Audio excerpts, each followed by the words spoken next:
Time for us to get Mr. Gavaskar into the show. Welcome, sir.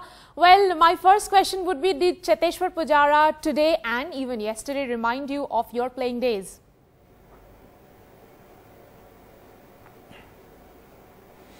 No, as a matter of fact, he reminded me of Rahul Dravid's playing days, because, you know, he was as solid as Rahul was, as technically correct, showed the kind of patience that Rahul used to show, and the application and the dedication to the job, as well as recognizing the responsibility that was resting on his shoulders. How many times Rahul Dravid has played similar innings after, you know, India has lost the top order for not too many.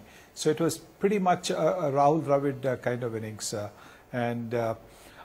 mean, Rahul was known as the wall. I think Cheteshwar also should be known as the wall.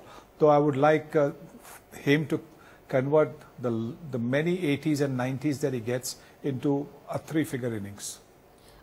Is there a new name that you would like to propose for him, like Rahul Dravid is wall?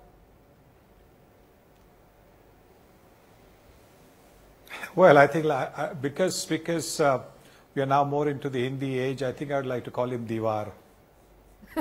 Okay, batting for 11 hours and 525 balls speaks not just of his talent, technique and temperament, but you know, he stroked 21 fours, not a single six. What do you make of that?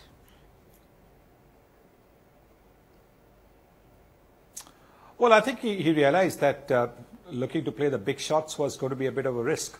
Remember, Australia had scored 451 runs, and I think it was important for India to get close to Australia's total and then look at taking a lead.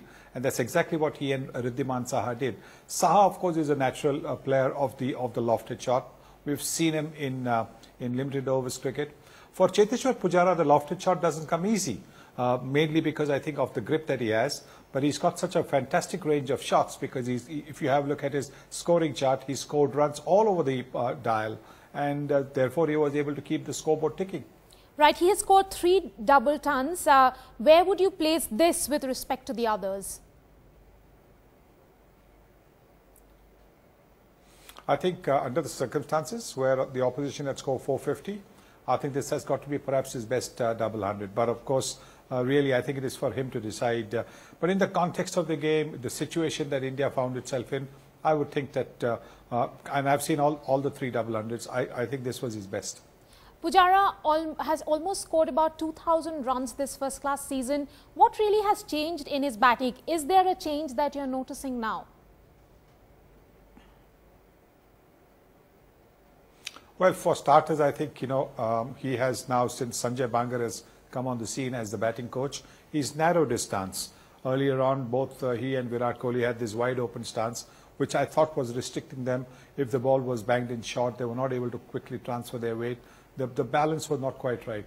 Both of them have narrowed their stance, and therefore are in a much better position to either go forward or back. And I think that's what you see with both Virat, because he's had an outstanding season as well. Apart from these 3 test matches, Virat's season has been outstanding, and Cheteshwar Pujara has been Mr. Consistent in all the 12 test matches that we've seen so far. Right. Would you say that the IPL teams are missing out on a gem?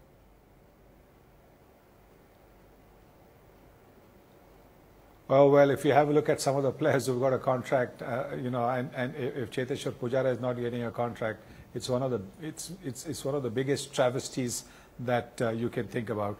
A lot of players have got in because of not because of cricket, but because of other things, and we all know about that. So it really is a sad thing that, you know, Cheteshwar Pujara is not part of any of the IPL franchises. Okay, getting back to this match and talking about the 199-run partnership with Saha, would you say that these two have struck a special chord? We've seen them earlier in the season in Irani Trophy, also going on to make a big partnership.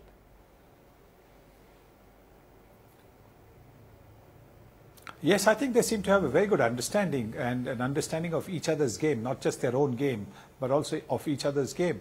And therefore, what it does, it allows them to be comfortable in each other's company. Sometimes when you're batting with a player and you're not very sure of his competency, you're not very sure of his temperament, you tend to take a few more chances. And in the process, you might also get out.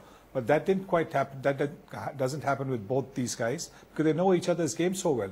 Also, when they're running between the wickets, they know each other's strengths, and therefore you very seldom see a situation where there's a yes no situation with these two guys. They won the rest of India, the Irani Trophy, a couple of months ago, and now this partnership, I think, is going to help India win the game tomorrow.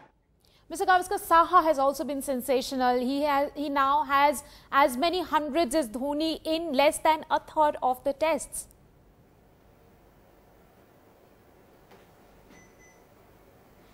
Yes, I think he's been a top order batsman for Bengal for quite a while, and his wicket keeping, of course, he was always a wicket keeper, but he's also been a top order batsman for his state team.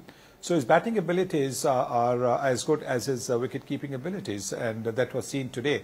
Because when he came into bat, India were in danger of conceding a big lead to the Australians. And therefore, to have this kind of a partnership, help India to get past the Australian first innings score, and then try and sort of drive the knife in was something that Saha did because of the ability that he has, because of the confidence that he's had, having played with Cheteshwar Pujara for the last so many seasons.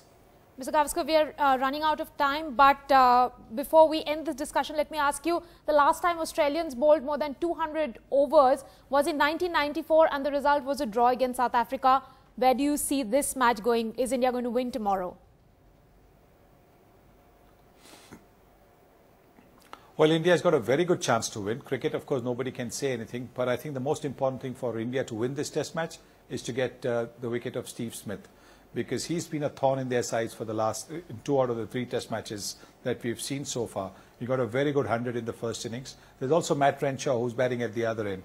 So it's very, very important for India to dismiss the pair tomorrow. They do that, then you can pretty much say that they will win the match.